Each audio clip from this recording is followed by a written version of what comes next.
السلام علیکم ورحمۃ اللہ وبرکاتہ۔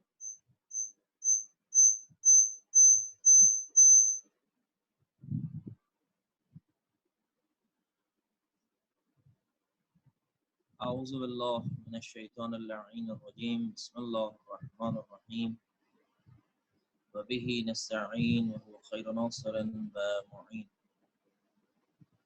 رب یسر ولا تعسر وتمم بالخیر۔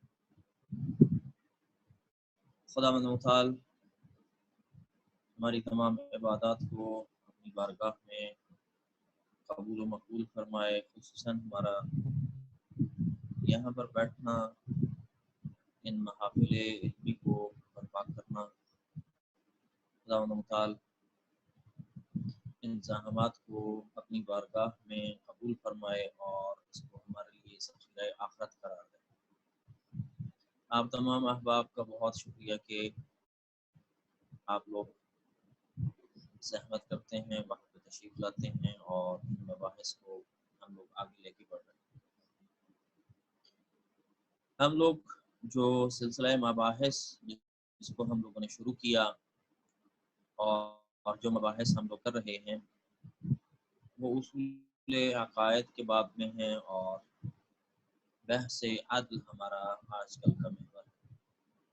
اور اس میں ہم لوگوں نے جو مباحث ابھی تک طے کی ان میں عدل الہی، خدا کے عدل سے کیا مراد ہے اور کیوں ہم لوگوں نے اس کو عدل کے عنوان سے انتخاب کیا،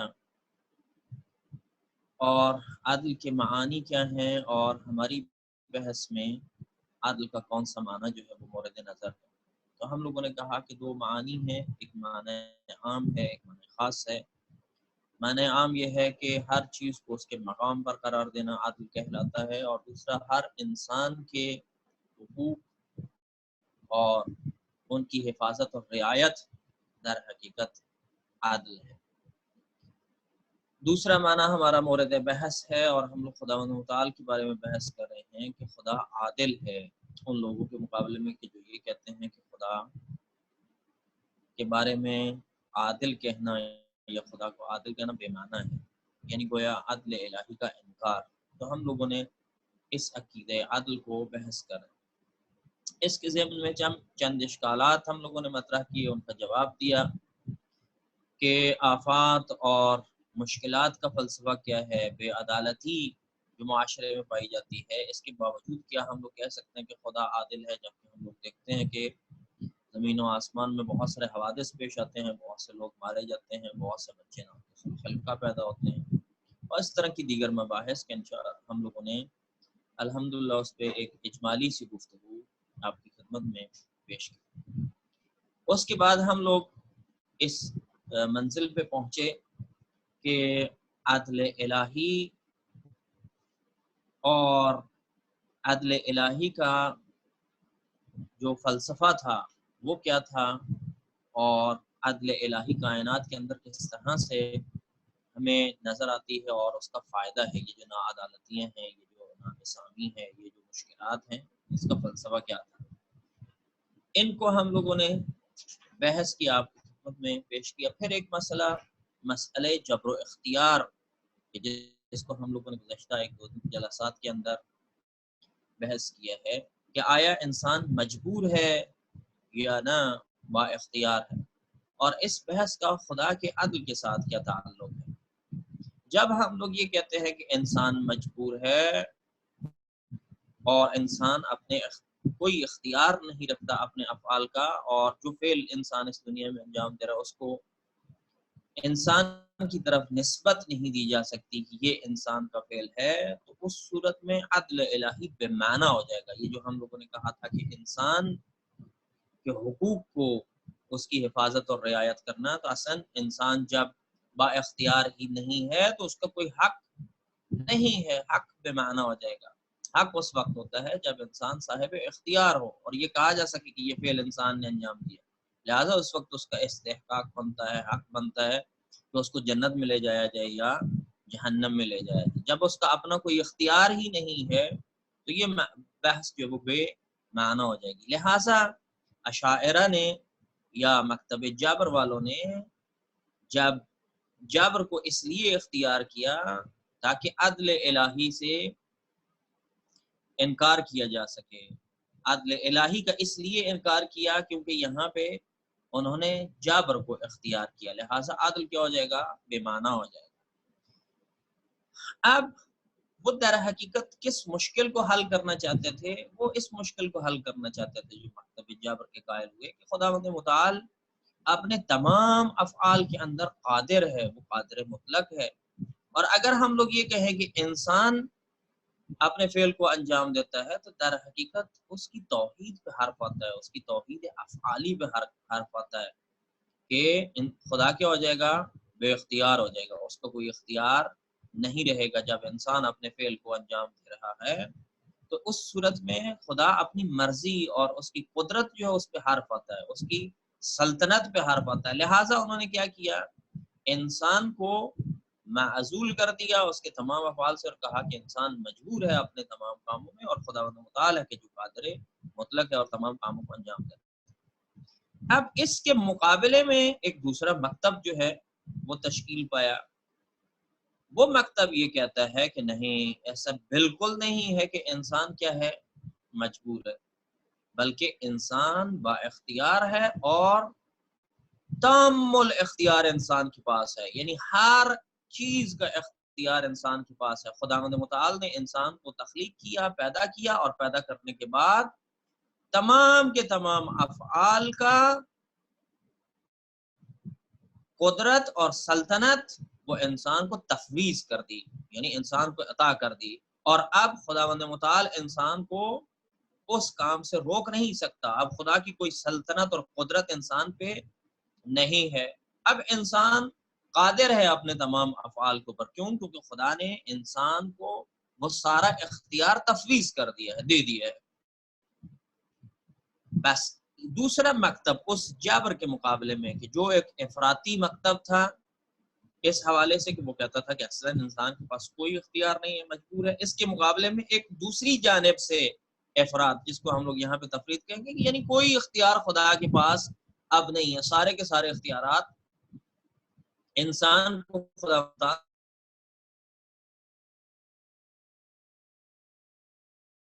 پوری کی پوری آپ کو دے دیتا ہوں، عطا کر دیتا ہوں۔ یہ کیا ہے؟ تفویض ہے۔ اب میرا اس کے اندر کوئی اختیار باقی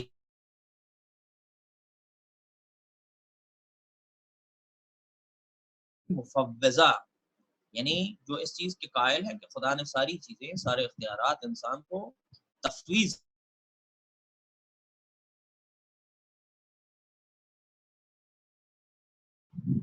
بس یہ در حقیقت کس کو ثابت کرنا چاہتے تھے؟ عدل الہی کو ثابت کرنا چاہتے ہیں، کیونکہ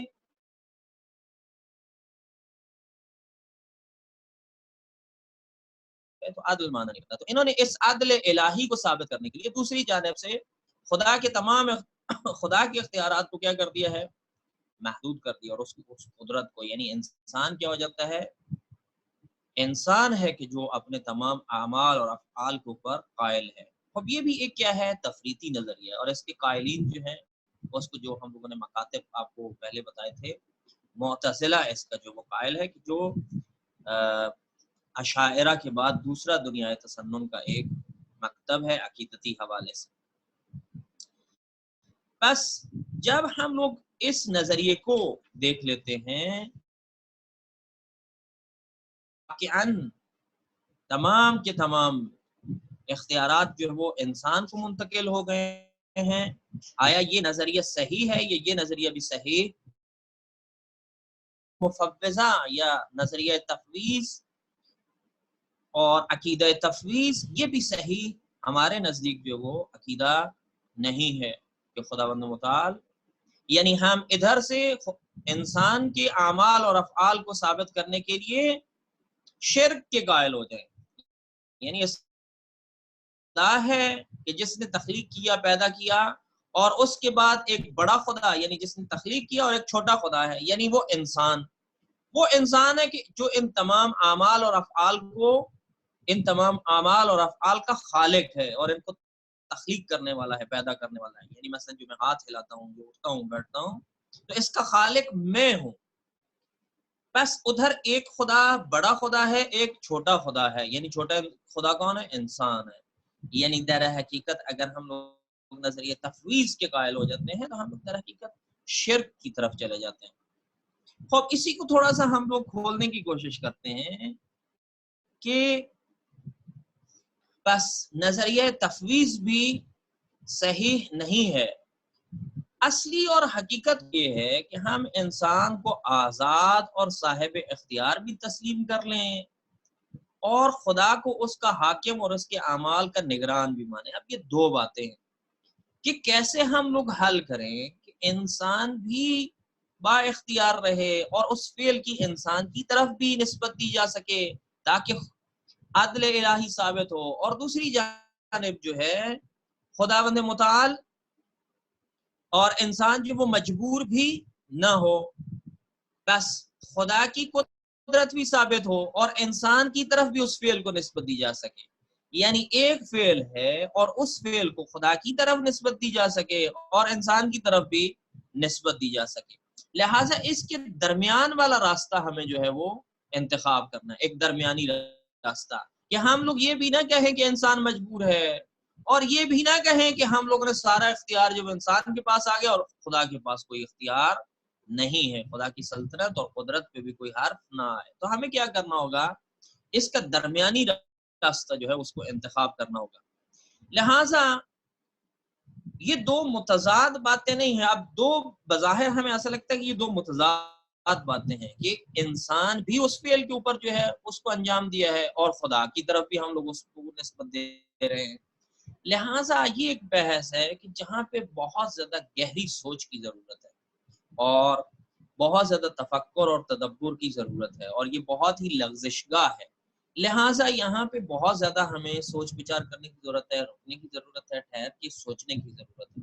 البتہ ہمارا پیش فرض یہ ہے کہ یہاں پہ جو بحث کی جائے گی وہ سادہ عنوان سے بحث کی جائے اور عام فہم کی جائے اور ہم لوگ علمی سرمائے اور ٹرمینالوجیز اور علمی اصطلاحات کے سرمائے کے بغیر یہاں پہ جو وہ گفتگو کر رہے ہیں. ظاہر ہے جب علمی سرمائے کے بغیر اور ان اصطلاحات اور ٹرمینالوجیز کے بغیر اور کچھ مقدمات کو طے کیے بغیر جب ہم لوگ بحث کریں گے تو ظاہر ہے بہت سارے سوالات جنم لیں گے، جیسا کہ کل کی بحث میں بہت سارے سوالات نے جنم دیا اور آپ نے اس کا اظہار بھی کیا. آج بھی بہت سارے سوالات جو وہ جنم لیں گے. لہٰذا یہاں پہ بہت فکر کی ضرورت ہے. البتہ ہم لوگ یہاں پہ یہ نہیں کہہ رہے کہ اس بحث کے ذریعے سے آپ تمام مباحث آپ کی کلیئر ہو جائیں گی، بلکہ بہت سارے جو ہمارے دوست سوچ وچار کرنے والے ہیں ان کے لیے بہت سارے شاید دیگر سوالات جو وہ جنم لیں، ان کے لیے ہمیں پھر مزید مطالعات کی ضرورت ہے اور اس کے اوپر مزید مباحث کی ضرورت ہے ایڈوانس لیول کی، کہ انشاءاللہ خدا نے اگر توفیق دی تو آپ میں سے خصوصاً بعض لوگ جو اس میں انوالو ہونا چاہیں تو اس کو ہم لوگ آگے بڑھا سکتے ہیں. لیکن یہاں پہ ہمارا ارادہ یہ ہے کہ ہم لوگ اس کو آسان فہم انداز میں جو آگے لے کے بڑھیں. لہٰذا اب یہ دو متضاد باتیں ہیں. ایک یہ ہے کہ فعل ایک ہے جو انسان سے صادر ہو رہا ہے. مثلا انسان نے ایک گناہ کیا ہے، اس گناہ کی نسبت ہم خدا کی طرف کیسے دیں اور اس انسان کی طرف کیسے دیں، یا ایک اچھا فعل ہے اور اس اچھے فعل کو ہم لوگ خدا کی طرف کیسے نسبت دیں اور اپنی طرف کیسے نسبت دیں، تاکہ ہم لوگ جبریون کی طرف نہ جائیں اور اسی طرح سے مکتب تفویض کی طرف بھی نہ جائیں کہ یہ کہیں کہ خداوند متعال سب کچھ خدا کی طرف سے ہے اور انسان کا کوئی اختیار نہیں ہے، جو بھی گناہ انسان نے انجام دیا وہ بھی در حقیقت خدا کی مرضی کی وجہ سے ہوا. اور دوسری چیز یہ کہیں گے نا اصل خدا کا کوئی اختیار نہیں ہے، جو کچھ بھی کرتا ہے وہ انسان کرتا ہے. لہٰذا نہ ہم مکتب جبر کی طرف جائیں نہ تفویض کی طرف. یہاں پہ ہمیں دو راستوں کی طرف جانا چاہیے. ان دو امرین کے درمیان یعنی جبر اور اختیار کے درمیان ایک تیسرے امر کی طرف، ایک تیسری بات کی طرف، ان دو باتوں یعنی جبر اور اختیار کہ جن کو ہم لوگ امرین کہتے ہیں، یعنی دو امر، اس کے درمیان ایک اور امر یعنی ایک اور تیسری راہ جو ہے وہ ہمیں نکالنی ہے، جو ان دونوں راستوں کے درمیان ایک درمیانی راستہ، اسی کو کہتے ہیں امر بین الامرین، یعنی ایک تیسرا راستہ جو ان دو راستوں کے درمیان ہے. امرین یعنی جبر اور اختیار.